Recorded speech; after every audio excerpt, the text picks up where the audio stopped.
الحمد للہ رب العالمین والصلاة والسلام علی رسولہ الکریم اما بعد اعوذ باللہ من الشیطان الرجیم بسم اللہ الرحمن الرحیم سبحان اللہ والحمد للہ ولا الہ الا اللہ واللہ اکبر ولا حول ولا قوة الا باللہ العلی العظیم اللهم صل على محمد وعلى آل محمد كما صليت على إبراهيم وعلى آل إبراهيم إنك حميد مجيد اللهم بارك على محمد وعلى آل محمد كما باركت على إبراهيم وعلى آل إبراهيم إنك حميد مجيد۔ میرے عزیز دوستو، مسلمان بھائیو، الحمدللہ آج جمعۃ المبارک ماہ شعبان المعظم کی 29 تاریخ ہے اور آج شام کو ماہ رمضان المبارک کا چاند دیکھا جائے گا۔ اللہ کو منظور ہوا تو کل ہفتے والے دن ماہ رمضان المبارک کا پہلا روزہ ہوگا۔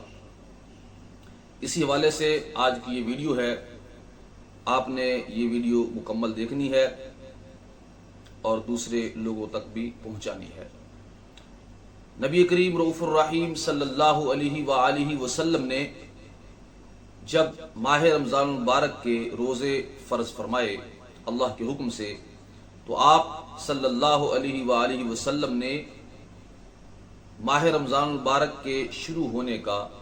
اور اس کے ختم ہونے کا ایک ضابطہ اور معیار بھی مقرر فرمایا۔ آج کی اس ویڈیو میں آپ جان سکیں گے کہ نبی کریم صلی اللہ علیہ وآلہ وسلم نے وہ کون سا معیار مقرر فرمایا ماہ رمضان المبارک کے شروع ہونے کا اور اس کے ختم ہونے کا۔ تو آئیے احادیث نبویہ صلی اللہ علیہ وآلہ وسلم کا مطالعہ کرتے ہیں۔ تو اس حوالے سے سب سے پہلی حدیث جو میں آپ کے سامنے پیش کر رہا ہوں وہ سنن ترمذی کی حدیث پاک ہے۔ حضور نبی اکرم صلی اللہ علیہ وآلہ وسلم نے فرمایا، حضرت ابو ہریرہ رضی اللہ تعالی عنہ بیان کرتے ہیں کہ رسول کریم صلی اللہ علیہ وآلہ وسلم نے فرمایا، رمضان المبارک کی خاطر شعبان المعظم کے چاند کا خیال رکھو، یعنی ماہ رمضان المبارک کے لیے ماہ شعبان المعظم کا جو چاند ہے اس کو بھی خصوصی طور پر دیکھنے کا اہتمام کرو اور پھر ان ماہ شعبان المعظم کے دنوں کی گنتی کرتے جاؤ تاکہ ماہ رمضان المبارک کا چاند بھی آپ دیکھ سکو۔ تو رسول کریم صلی اللہ علیہ وآلہ وسلم نے ماہ رمضان المبارک کی ابتدا کے بارے میں رؤیت ہلال یعنی چاند دیکھنے کا ضابطہ مقرر فرمایا، جیسا کہ اگلی احادیث مبارکہ سے بالکل بات واضح ہوگی جو صحیح مسلم شریف کی احادیث مبارکہ آپ کے سامنے میں پیش کروں گا۔ صحیح مسلم کی حدیث پاک ہے، حدیث نمبر ہے 2498۔ حضرت عبداللہ ابن عمر رضی اللہ تعالی عنہ اس حدیث پاک کے راوی ہیں۔ وہ فرماتے ہیں کہ ذکر رمضان، رسول کریم صلی اللہ علیہ وآلہ وسلم نے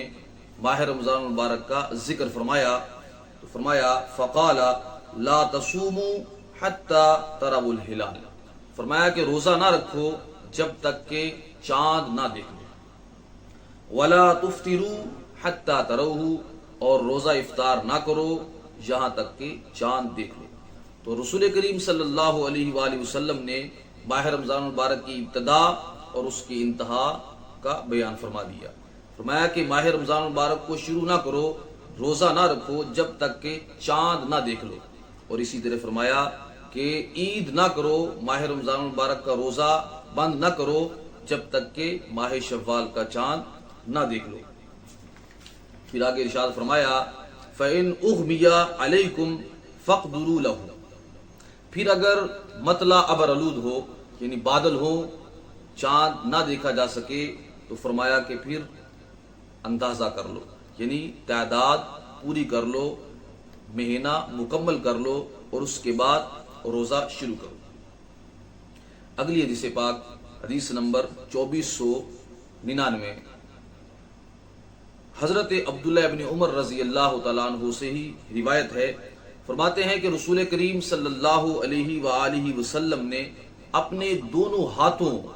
کے ساتھ اشارہ فرمایا، یعنی اس طرح اشارہ فرمایا، آپ نے اس طرح اشارہ فرمایا اور یہ بتایا کہ مہینہ اتنے دنوں کا ہوتا ہے۔ ایک دفعہ اشارہ فرمایا، پھر اشارہ فرمایا اور پھر اشارہ فرمایا، یعنی 3 دفعہ اشارہ فرمایا اور بتایا کہ مہینہ 30 دنوں کا ہوتا ہے۔ پھر رسول کریم صلی اللہ علیہ وآلہ وسلم نے فرمایا، یا آپ نے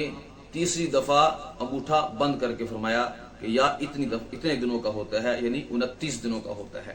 تو آپ نے فرمایا کہ مہینہ یا 30 دنوں کا ہوتا ہے یا 29 دنوں کا ہوتا ہے۔ یہ بتا کے رسول کریم صلی اللہ علیہ وآلہ وسلم نے فرمایا،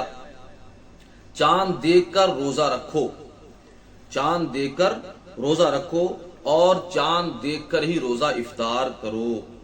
اور اگر فَإِنْ أُغْمِيَ عَلَيْكُمْ، اور اگر مطلع ابرلود ہو یعنی بادل ہو تو فرمایا فَقْدُرُوا لَهُ 30، تو پھر 30 دن مکمل کر لو، یعنی ماہ شعبان المعظم کے 30 دن مکمل کر لو اور اس کے بعد روزہ رکھو۔ اسی طرح حدیث نمبر 2500 میں اور اسی طرح حدیث نمبر 2501 میں بھی ارشاد فرمایا کہ مہینہ 29 دن کا بھی ہوتا ہے، اور اپنے ہاتھ کے ساتھ اشارہ کر کے بتایا، اور اس طرح ہوتا ہے، اس طرح ہوتا ہے۔ پھر آپ نے فرمایا یا 30 دن کا ہوتا ہے۔ پھر آخر پہ آپ نے ارشاد فرمایا کہ تم روزہ نہ رکھو جب تک کہ چاند نہ دیکھ لو، اور روزہ نہ چھوڑو جب تک کہ چاند نہ دیکھ لو، اور اگر مطلع ابر آلود ہو یعنی بادل ہو، چاند نہ دیکھا جا سکے، تو فرمایا کہ 30 دن مکمل کر لو ماہ شعبان المعظم کے، اور پھر روزہ شروع کرو۔ اور اسی طرح عید کا ہے کہ چاند نظر نہ آئے تو یا بادل ہو تو فرمایا کہ 30 دن مکمل کر لو اور اس کے بعد روزہ افطار کرو۔ آگے آنے والی تقریباً 4 سے 5 احادیث مبارکہ جو حضرت عبداللہ بن عمر، عبداللہ بن دینار اور مختلف صحابہ کرام سے مروی ہیں،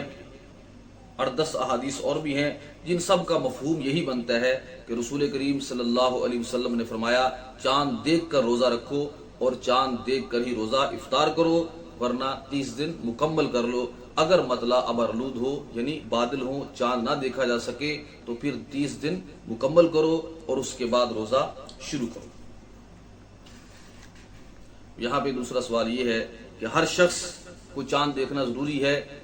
یا کوئی دوسرا شخص چاند دیکھ کر یہ گواہی دے دے کہ اس نے چاند دیکھ لیا ہے تو پھر روزہ رکھا جا سکتا ہے یا نہیں؟ تو عزیز دوستو، نبی کریم رؤوف الرحیم صلی اللہ علیہ وسلم نے مسلمان کی گواہی کو قبول فرمایا اور بتایا کہ اگر کوئی شخص یہ گواہی دے کہ اس نے اپنی آنکھوں کے ساتھ چاند دیکھ لیا ہے تب بھی روزہ رکھنا ہوگا۔ حضور نبی اکرم صلی اللہ علیہ وآلہ وسلم کے پاس ایک دیہاتی نے، سنن ترمذی کے حدیث پاک ہے، اس نے آ کر عرض کی یا رسول اللہ صلی اللہ علیہ وسلم میں نے چاند دیکھ لیا ہے، اپنی آنکھوں کے ساتھ چاند دیکھا ہے۔ تو رسول کریم صلی اللہ علیہ وآلہ وسلم نے اسے فرمایا کہ کیا تم اللہ پہ ایمان رکھتے ہو؟ رسول کریم صلی اللہ علیہ وسلم پر ایمان رکھتے ہو؟ قیامت کے دن پر ایمان رکھتے ہو؟ اس نے کہا ہاں یا رسول اللہ صلی اللہ علیہ وسلم میں ایمان رکھتا ہوں اور میں نے چاند دیکھا ہے۔ تو نبی کریم صلی اللہ علیہ وآلہ وسلم نے اس دیہاتی کی گواہی کو قبول فرمایا اور حکم دیا کہ اعلان کر دو کل ماہ رمضان المبارک کا پہلا روزہ ہوگا۔ تو اس حدیث پاک سے معلوم ہوا کہ اگر کوئی مسلمان یہ گواہی دے دے کہ اس نے چاند دیکھا ہے اور آپ اسے قابل اعتبار مسلمان سمجھتے ہیں، معتبر مسلمان سمجھتے ہیں اور اس کی گواہی کو قبول کرتے ہیں، تو پھر ماہ رمضان المبارک کا روزہ رکھنا ضروری ہو جائے گا۔ کیونکہ آج کے دور میں جدید دور، اللہ رب العزت کی بارگاہ میں دعا ہے اللہ تعالی ہمیں ماہ رمضان المبارک نصیب فرمائے اور ماہ رمضان المبارک میں صحت، تندرستی، عافیت عطا فرمائے، اور ماہ رمضان المبارک کی ڈھیروں برکتیں، رحمتیں اور معافی اور بخششیں ہمیں حاصل کرنے کی توفیق عطا فرمائے۔ آخر پہ ایک حدیث پاک ماہ رمضان المبارک کی فضیلت میں سنتے جائیے۔ رسول کریم صلی اللہ علیہ وآلہ وسلم نے فرمایا اذا دخل رمضان، جب ماہ رمضان المبارک داخل ہوتا ہے تو فرمایا فتحت ابواب السماء، آسمان کے دروازے کھول دیے جاتے ہیں، اور غلقت ابواب جہنم، اور جہنم کے دروازے بند کر دیے جاتے ہیں، وسلسلت الشیاطین، اور سرکش شیاطین کو جکڑ دیا جاتا ہے۔ اور ایک دوسری حدیث پاک میں ہے کہ ابواب الرحمہ، رحمت کے دروازے کھول دیے جاتے ہیں، اور ایک روایت میں ہے جنت کے دروازے کھول دیے جاتے ہیں۔ ان احادیث کا مفہوم یہ بنتا ہے کہ ماہ رمضان المبارک میں اللہ تعالی ہمیں جنت کے دروازے کھول کر، آسمانوں کے دروازے کھول کر، رحمت کے دروازے کھول کر ایسا ماحول عطا فرما دیتا ہے، ایسا ماحول عطا فرما دیتا ہے جو عبادت کا ماحول ہوتا ہے، اور شیاطین کو جکڑ دیا جاتا ہے، یعنی ایسا ماحول مل جاتا ہے جو گناہوں سے بچنے کا ماحول ہے۔ دشمن جکڑ دیے گئے ہیں، رحمت کے دروازے کھول دیے گئے ہیں، جنت کے دروازے کھول دیے گئے ہیں۔ اللہ رب العزت کی طرف ایمان والوں کو اور اس کے بندوں کو